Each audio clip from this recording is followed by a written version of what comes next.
Recording studio Areraj.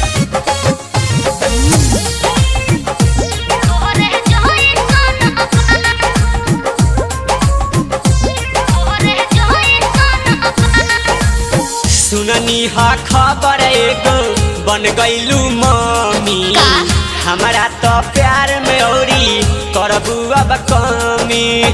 अरे कुछ ना हो।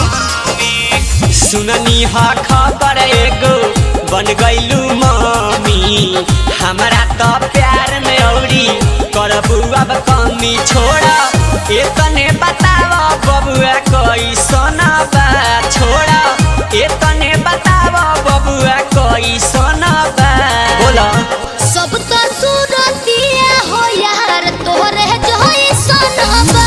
साचो से मोटू से मोही यार मुहबा तोरे जइसन बा। मुहबा तोरे जइसन।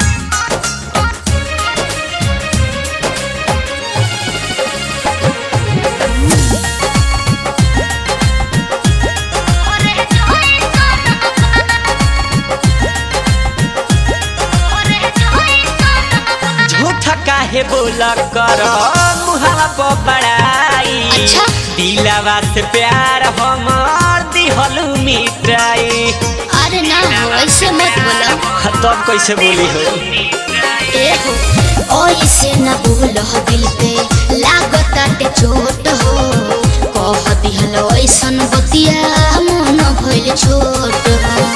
त फोटो काहे ना भेजवलू कहलू ऐसन बा। फोटो काहे ना भेजवलू कहलू ऐसन बा। सब तो सूरतिया हो यार तोहरे जइसन बा। का सब तो सूरतिया हो यार तोहरे जइसन बा।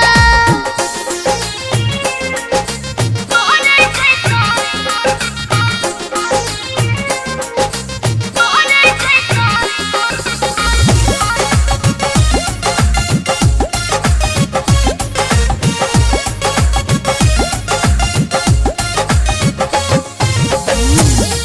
तोहरे जइसन। तोहरे जइसन। सदिया के पहले मिले आइल रहल घर पे, तोहरे निशानी लेके ओइनी नैहर से। ही का कहता सही में शिव के अनारी जानी बुझत हूँ जान हो। कैसे के बात तो हर ली हम मान हो। तो अखिले